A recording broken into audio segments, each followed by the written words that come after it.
ಬಾಗಿಲು ಮುಳಬಾಗ್ಲಲ್ಲಿ ಸಂಸದನಾಗಿದ್ದಾಗಿಂದನು ಈಗ್ಲೂ ಮುಂದೇನು ಭ್ರಷ್ಟ ಕಾಂಗ್ರೆಸ್ ಸರ್ಕಾರ ಅಧಿಕಾರಕ್ಕೆ ಬಂದ್ಮೇಲೆ ನಮ್ಮ ಮುಳಬಾಗ್ಲಲ್ಲೂ ಆತರ ಸುಮಾರು ಕೆಲಸಗಳಾಗಿರ್ತಕ್ಕಂಥದ್ದು. ನಮ್ಮ ಸ್ಮಶಾನದ ಜಮೀನುಗಳನ್ನ ಎಲ್ಲೆಲ್ಲಿ ವಕ್ಫ್ ಬೋರ್ಡ್ ಸೇರಿಸಿದ್ರೆ ಅದನ್ನ ಮತ್ತೆ ನಾವು ಕಿತ್ಕೊಳ್ಳೋವರೆಗೂ ಬಿಡಲ್ಲ. ಹಿಂದೂ ಸ್ಮಶಾನನ ವಕ್ಫ್ ಬೋರ್ಡ್ ಸೇರಿಸಬೇಕು ಅನ್ನೋ ಲೆಕ್ಕಾಚಾರದಲ್ಲಿ ಇವತ್ತು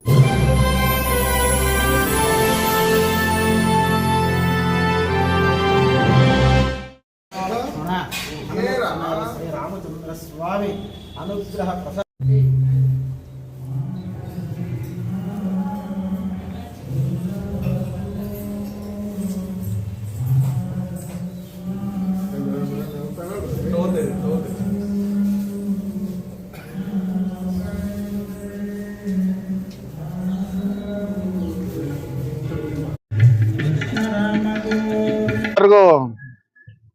ಹನುಮ ಜಯಂತಿಯ ಶುಭಾಶಯಗಳು. ನಮ್ಮ ಕೋಲಾರ ಲೋಕಸಭಾ ಕ್ಷೇತ್ರದಲ್ಲಿ ಹೆಚ್ಚಿಗೆ ಹನುಮಂತನ ದೇವಸ್ಥಾನಗಳಿರೋದ್ರಿಂದ ನಮ್ಮ ಕರ್ನಾಟಕದ ಮೂಡಲ ಬಾಗಿಲು ಮುಳಬಾಗ್ಲಲ್ಲಿ ಯಾರೇ ತಿರುಪತಿಗೆ ಹೋಗ್ಬೇಕಂದ್ರೂ ಇಲ್ಲಿ ಬಂದು ಆಂಜನೇಯನ ದರ್ಶನ ಮಾಡ್ಕೊಂಡು ತಿರುಪತಿಗೆ ಹೋಗೋದು ಮೊದಲಿಂದನೂ ರೂಢಿ.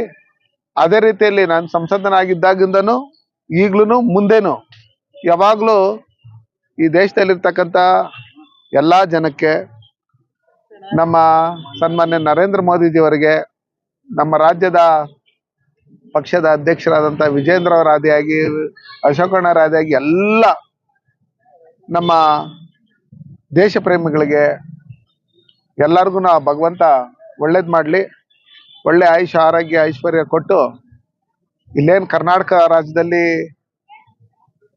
ಭ್ರಷ್ಟ ಕಾಂಗ್ರೆಸ್ ಸರ್ಕಾರ ಅಧಿಕಾರಕ್ಕೆ ಬಂದ್ಮೇಲೆ ಯಾವ ರೀತಿ ವೋಟ್ ಬ್ಯಾಂಕ್ಗೋಸ್ಕರ ಇವತ್ತು ಹಿಂದೂಗಳ ದೇವಸ್ಥಾನ ಮಠ ಮಾನ್ಯಗಳನ್ನ, ಹಿಂದೂಗಳ ಸ್ಮಶಾನಗಳನ್ನ ಎಲ್ಲ ಇವಾಗ ಕಬಳಿಸಂತ ಕೆಲಸಗಳನ್ನ ಮಾಡ್ತಾ ಇದ್ದಾರೆ. ನಮ್ಮ ಮುಳಬಾಗ್ಲಲ್ಲೂ ಆತರ ಸುಮಾರು ಕೆಲಸಗಳಾಗಿರ್ತಕ್ಕಂಥದ್ದು ನಮ್ಮ ಗಮನಕ್ಕೆ ಇದೆ.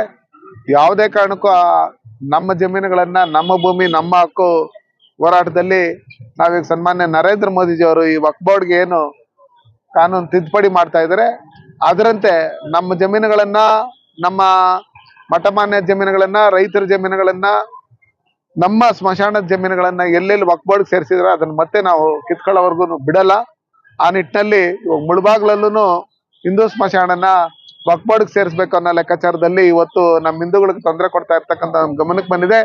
ಮುಂದಿನ ದಿವಸದಲ್ಲಿ ಏನು 426 ಸರ್ವೆ ನಂಬರ್ ಇದೆ, ಅದ್ರ ನಮ್ಗೆ ಸೇರ್ಬೇಕು. ಆ ನಿಟ್ಟಿನಲ್ಲಿ ನಾವು ಹೋರಾಟ ಮಾಡ್ತೀವಿ.